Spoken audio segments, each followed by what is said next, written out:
First of all, I want to say thanks, Paul. That was a very interesting talk. I'll talk a little bit about Envelop, and one of the transitions is that this grew out of a previous company. That company was called QxBranch, and one of the things that we did is we built a quantum computing simulator system with UBS, and we started doing that about 4 years ago. And it was at that time that they were first setting up their data science system, so it was so interesting to see how far it's come and the level of sophistication there. There's obviously no lack of talent within that organization. So the thing that I'm going to talk about today is to give a little bit of background of Envelop Risk, to talk a little bit about the technology.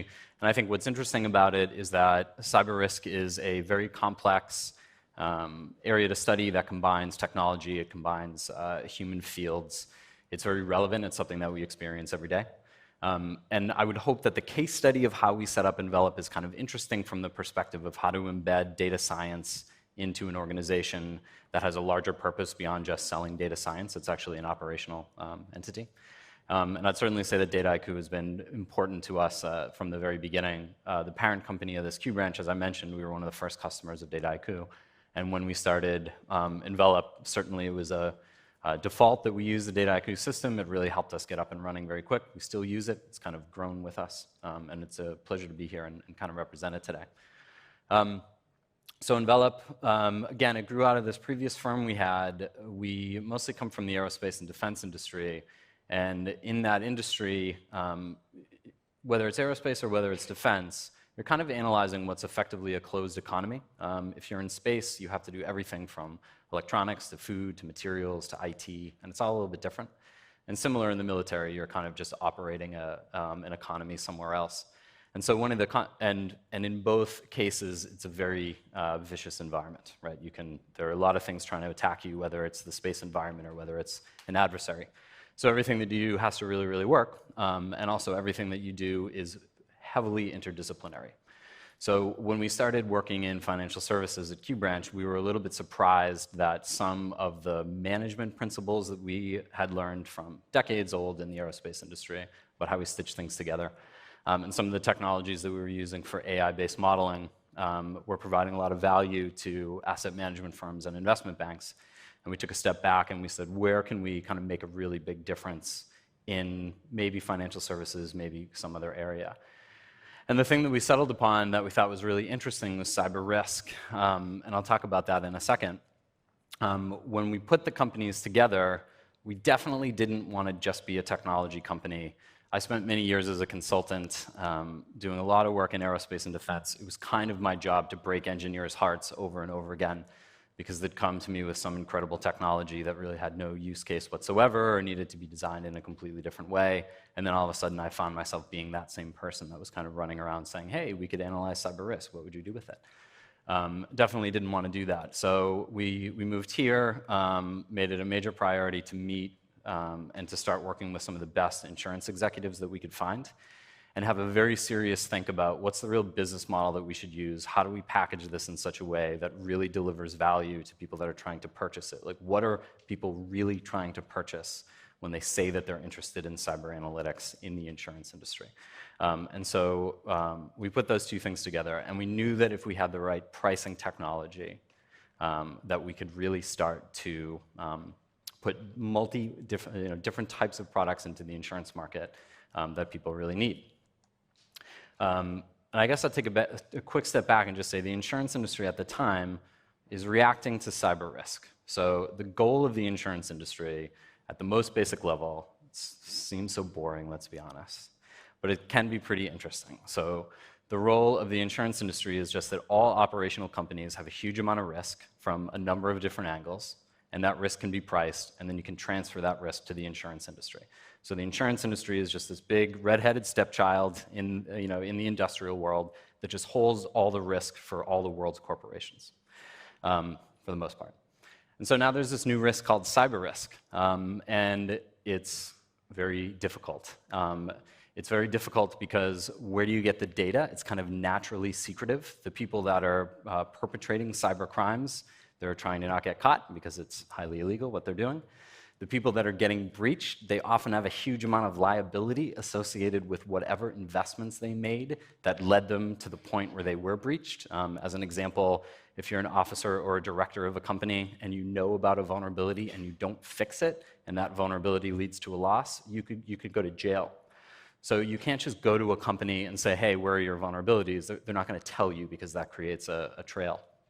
The threats that you're trying to analyze, they're constantly evolving.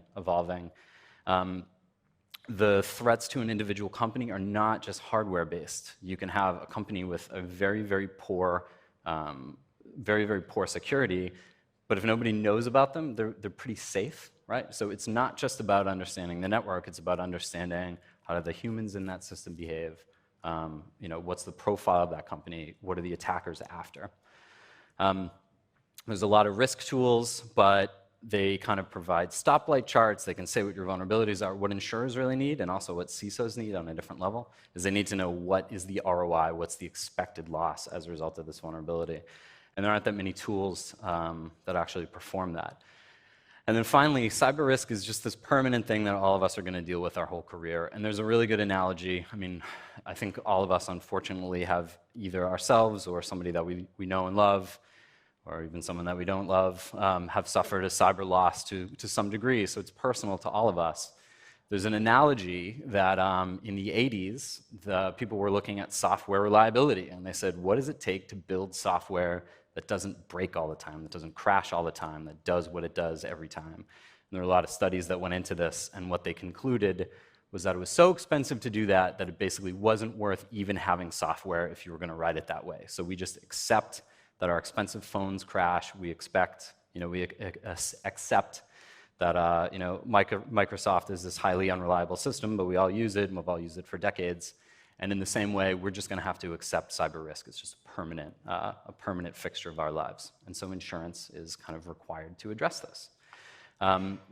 This is mostly the development team that built this system. From a data science perspective, if this is interesting to some people in the room, I'll say that the way that we really think about constructing teams is about having about a 3-to-1 ratio between data engineers or software engineers and data scientists. So we happen to have data scientists that are very, very good at software, and the individual who built most of the system is sitting in the back. Very, very good at software, but typically data scientists are trained in doing data science and they're great at it. Typically software engineers are great at high reliability software, and so what you're doing is fundamental R&D with your data scientists, and you're turning that over to your software team to operationalize everything and actually build anything. So sometimes you hear about companies that say, oh, we have 200 data scientists, and that kind of reveals that they're maybe not doing anything as interesting as they think, because you shouldn't have 200 data scientists unless you also have 300 or 400 software engineers that are actually building systems out of that. The approach that we took to attacking cyber risk, which I spoke about, is this very asymmetric, very lumpy kind of area, is that first of all, we would leverage machine learning and AI technologies. I don't need to tell people in the room what that means or what that is. The way that I tell insurance people that is that I tell them to remember the scene in Moneyball very early on where the guy from the A's throws a stack of papers at some Harvard statisticians and says, do something with this. And they come back a year later and say, on-base percentage is like the most important thing. And he's like, thanks. That's essentially what machine learning is. You just take a bunch of data, you throw it in a machine, you don't give it a lot of instruction, and it comes back with the answers. Now, that is not how you actually do machine learning. I'm saying that is the way you describe it to someone that has no idea what it is. And if you, it's one way to describe it to people.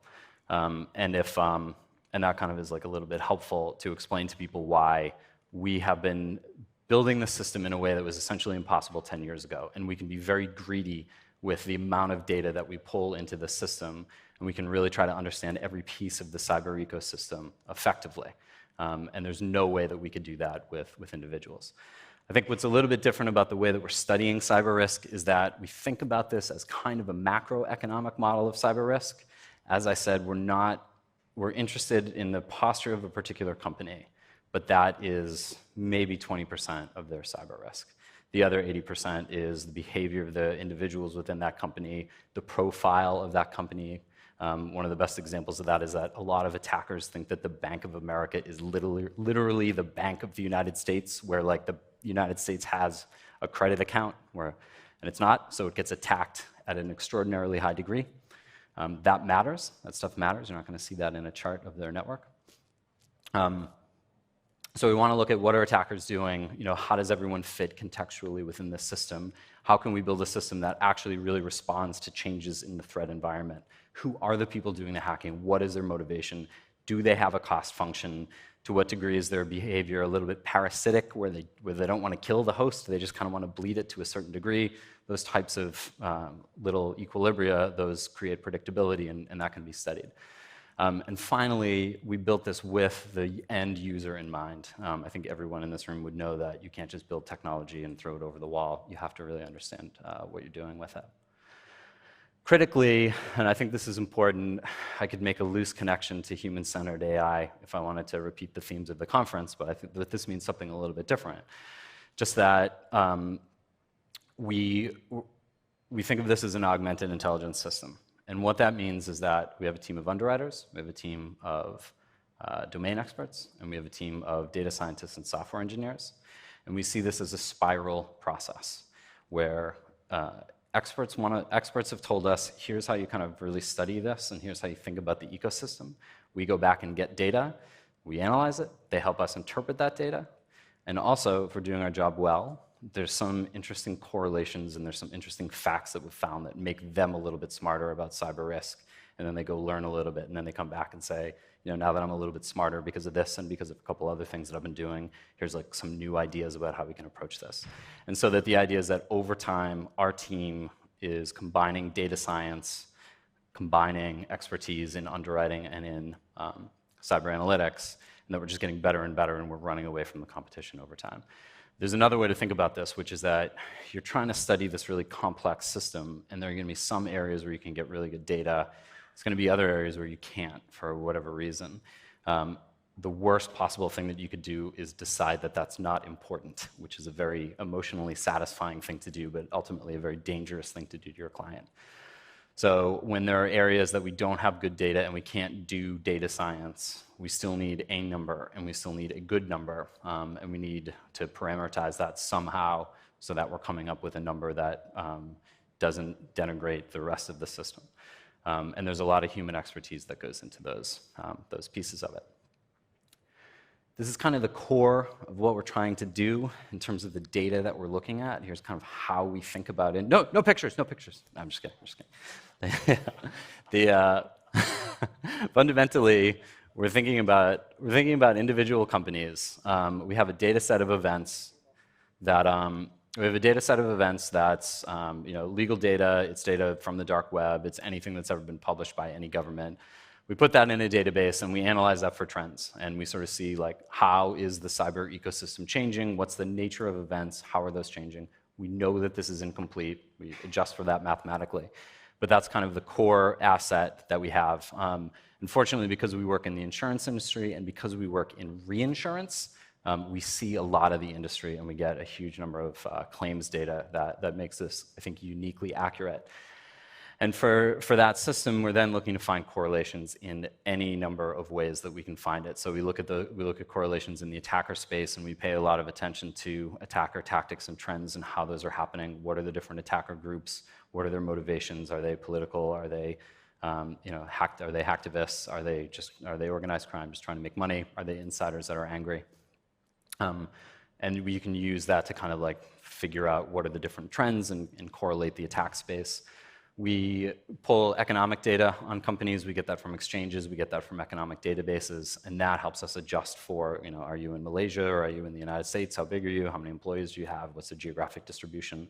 All those things are actually incredibly important. And then there's a huge amount of cyber data that we can pull on companies from the outside. And this is kind of the paradox of cyber that I said before, that you can't get a lot of cyber data, but I'd also struggle to think of a risk area that is more transparent because everything is digital. And there is a huge amount of data that you can get on companies. So we footprint and we look at the attack surface of companies. That gives us some information about how their cyber systems are behaving, how often they're patching their software, what type of software they're running. In that, there are clues about how sophisticated their cyber defenses are. And we can use that to predict expected losses.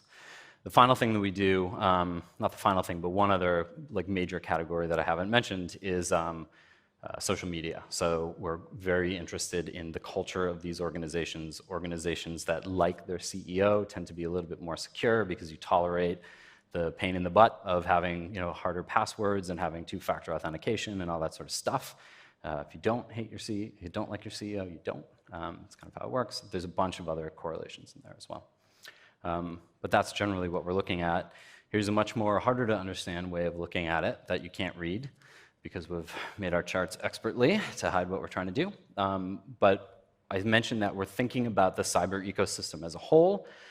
Some of the external tools that we use to make sure that we're thinking about this holistically are just some of these external taxonomies that have been developed and tested by,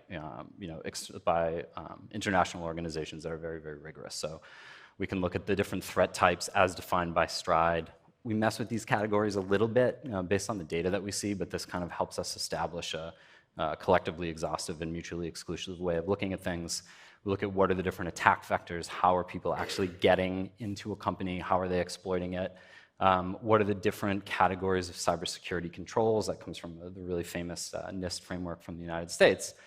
And then, having built that, we think about, all right, how do we get data on all of those areas so that we're making sure we have holistic coverage of what you might call the cyber ecosystem. And you can see here categories of data that we have collected that speak to all those different pieces of it. And what you can do with that is you can take something like the WannaCry ransomware attack and you can trace, not only create a fingerprint of how that attack happened, but you can also begin to trace down what are the data sets that would have shown or given some insight into how that happened and what the profile of it is. And one of the things we haven't changed about this slide is, I leave it in because it's kind of interesting, is that it originally seemed like this was an organized crime, but I think the attribution on this would be changed to a nation-state attack. There's a lot of nuances about that mattering or not mattering in insurance because of war exclusions, but that's kind of a discussion for another time. So this is most of what we do right now is reinsurance, which is a wonderfully exotic area of insurance where we are providing portfolio protection to existing insurers that have underwritten a cyber book. We're probably, I'll brag, we're probably in the top 3, maybe the top 2 globally already for how much reinsurance we're underwriting, and we're doing that in partnership with MS Amlin.